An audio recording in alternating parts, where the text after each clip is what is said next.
Okay, Chevra. I'm sorry we started a little bit late. Just in summary, we're speaking about how to sweeten judgment in this world when things are going tough. So Rav Nachman said something rather radical: clap and dance. And we are in this long Torah to explain what that really means. Then Rav Nachman said that the main greatness of Hashem comes not when He's known by the righteous, but when those who are very far from Hashem. And we gave the example of this week's Parshas Yisro, when Yisro said, Ki ata yodati ki gadol Hashem. Now I know that Hashem is great from all of the other gods. Mikol Elohim. He tried all the different idols. He did all the different sorcery and black magic. And he said, all of those, they were good. They were good, but nothing compared to God. When he made that statement, then Hashem became great. When a person who's far makes a statement that Hashem is great, that raises Hashem's greatness in the world. Not that God needs that. Don't get this picture in your head like God has a low self-esteem or something. But the purpose of creation is that creation should recognize their creator. And by the way, that's the greatest pleasure there will and can ever be. Believe it or not, even better than a piece of steak. I know that's hard to believe. Even better than buying your own private island and owning a jet and going to the moon or Mars. Even more pleasurable than driving 250 miles on the Autobahn. I know. Even more than that is to know your Creator, who's pure pleasure. And Hashem created the whole world for us to have pleasure. And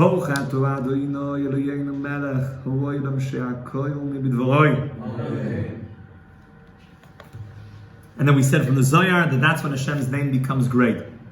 And we explained that for humanity to really know Hashem, it needs to go through the quality of Yaakov.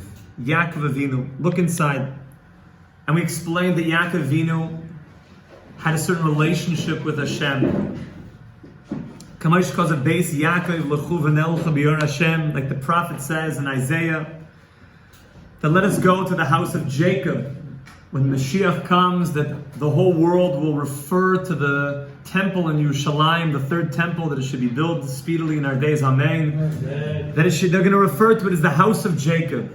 Now, why was that so? Because Jacob revealed Hashem in a certain way to the world. We explained that Avram revealed Hashem to the world in a way of what? Of a mountain. They referred to the place of the temple as a mountain. And Isaac came and he referred to the place of the temple as what? As a field. Now, where do people hang out more? The mountain or the field? Fields. The field is more inhabited. A mountain is far. A mountain could be overwhelming. A mountain could be daunting. Some spiky high top ridge. How do I access that? That's far. That's distant from me. But a field is already closer to my home. But where's the place of the greatest revelation? Jacob revealed that the place of Hashem is called a home, a bayis. When did he do that? When he woke up from the dream of the famous ladder of Jacob, Jacob's ladder, the sulam of Yaakov Avinu, and he said that man noira amokum hazeh ki ein zeh ela beis Hashem. This is the base of Kel. This is the home. This is a bayis. So look inside. Hainu she Yaakov karas hamokum beis hamikdash shu mokum atfila bayis shu mokum yishuv lemedei adam. When it comes to where do people feel most comfortable? I personally hung out with people in the mountains, the mountain men, and the field, and I spent a lot of time woofing. If you guys know what that is, that's nothing to do with a dog. Worldwide opportunities on organic farms. Woof. Basically, you get to go around the world and work on organic farms for free. It's a work-trade relationship. It's a famous thing, woofing. And that's you're in the fields. It's the field chevra. It's manual labor for free. You work in the field, and then they put you up. You don't sleep in the field. You usually have a treehouse for you, or a house, whatever. There's some nice tree houses, I'll tell you that. Don't laugh, my friends. They have mansion tree houses.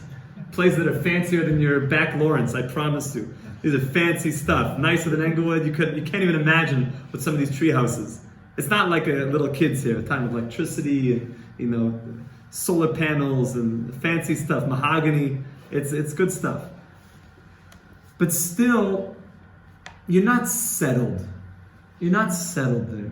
As much as you go to work in the field, you're not settled there. Where are you settled? In your home. So Yaakov Avinu revealed that humanity, in order to really have a relationship for all eternity with Hashem, it has to be in a level of a home. That humanity could feel so comfortable coming to the Beis HaMikdash that it's like their home. It can't be like a mountain that it's reserved for certain spiritual people, or a field, maybe more people could come around. But in order for Hashem's name to come out to the world, it has to be that God, He's got great PR, that people feel that it's like a home. That's what Yaakov Avinu.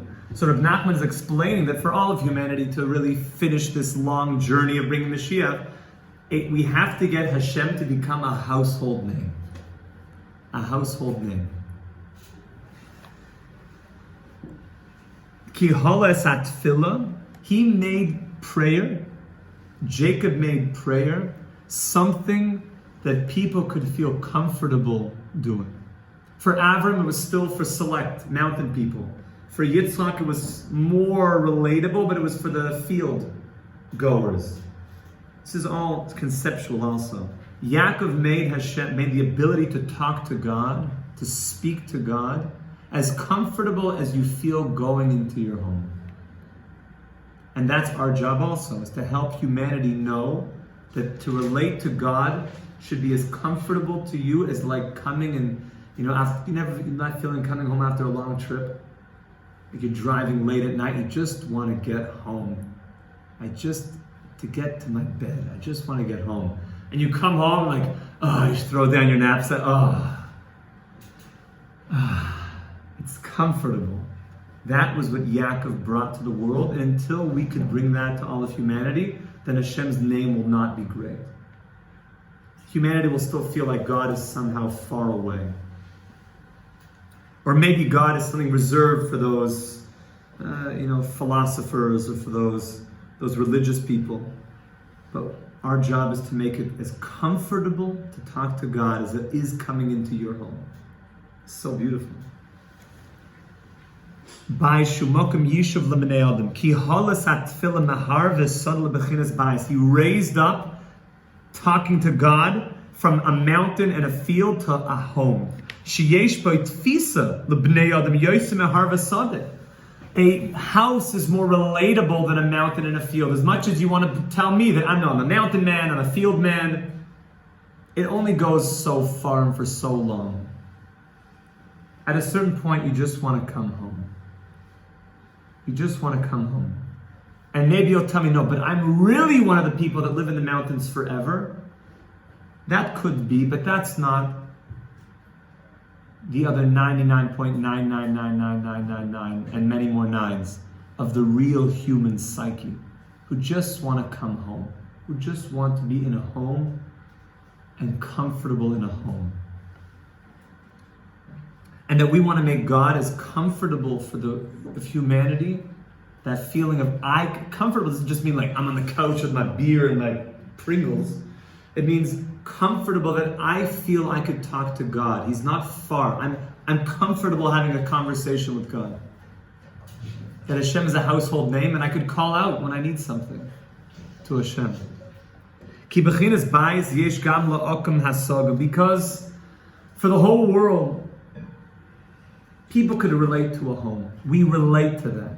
The whole humanity could relate to that. Kamaisha Kosev, like the prophet says, this is written on so many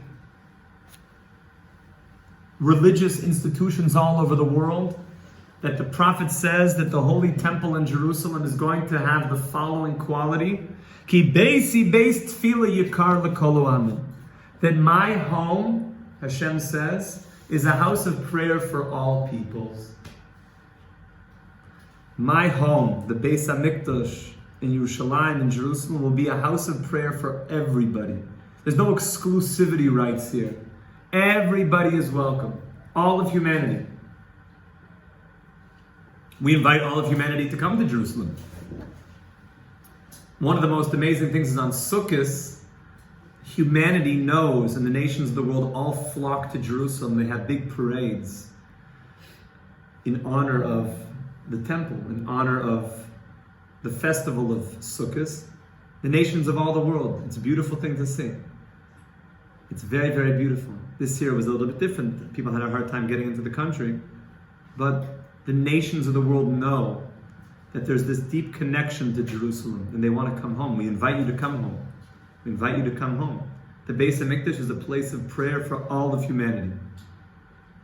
And we're inviting humanity to come, to join in the place that will be a unified place of prayer for all of humanity. And notice the way that the prophet describes the Beis HaMikdash. It doesn't say ki sadi or hari. It doesn't say that my field, my mountain will be a place for all humanity. What does it say? Ki beisi, my bias, my home. Because humanity can relate to a home. That Hashem has to be so close to humanity like a home. Like we all relate to that feeling of just, it's so comfortable. I relate to being in the home.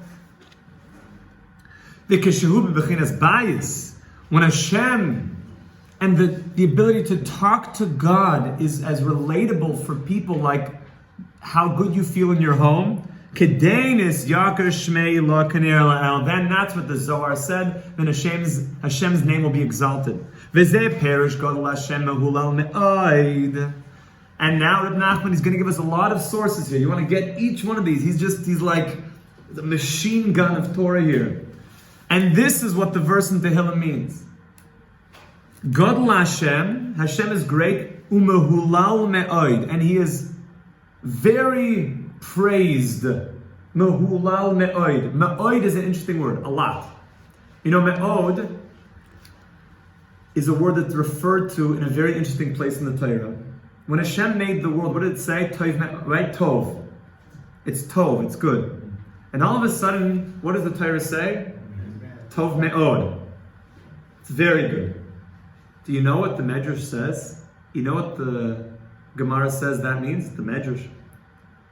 Tov, good. I made man, it's good. That's the Yetzer Tov. That's the godly soul. Tov me'od. Very good. That's the evil inclination. What, Rabbi? The evil inclination that tries to mess up my life and get me to do all sorts of horrible things that I don't really want to do? That's very good? Simple answer, yes. Because if you didn't have that inclination trying to pull you towards something that was not good, you would never earn your perfection. So it's very good. You think some great fighter becomes great because he has some twerp as a sparring partner? I'm sure Khabib's, McGregor's, those are the only two MMA guys that I know, because they told me they're the most monstrous. Do you think they got twerps as sparring partners? No, they wouldn't become anything. If you have somebody big against you, you become big. So that's the simple answer. Tov me'od. It's very good, because you become greater through your challenges. Rabbi Nachman's explaining it. When is Hashem Gadol? When does Hashem really become great? When mehulal me'od. When the me'od of life, when the dark forces of life also praise Hashem. When the forces that are the furthest away, when the Yetzer Hara forces, when the forces of this world that are so far away, the Yisrois of the world, the priests of idol worship, when evil itself can come and say, God, you are great, then Hashem's name will be completely revealed to the whole world as great. That's what happened this week's Parsha, when Yisro said, now I know Hashem is great more than all the other idols. Kloimar, Emosai Gadol Hashem. When is Hashem truly great? And it's so good to see the words inside your Likutei Moharan. When is Hashem truly great? Kishehu me'ulal me'od. And I suggest people to buy Likutei Moharan, that you can write it in. You can have this for eternity. By the way, this is Torah. This is eternal. You have eternity in your hands. What did it cost you? Like $5 to buy a sefer? It costs you 50 times the price just to get it down nice. But the sefer is, what is it, $5? I'm sure there's the guy in the old state, the breast level, let's give you one for free. You just go there, now take 10. Then he's making on the deal, because for all eternity that you're learning from that sefer, he's also going to make on the deal.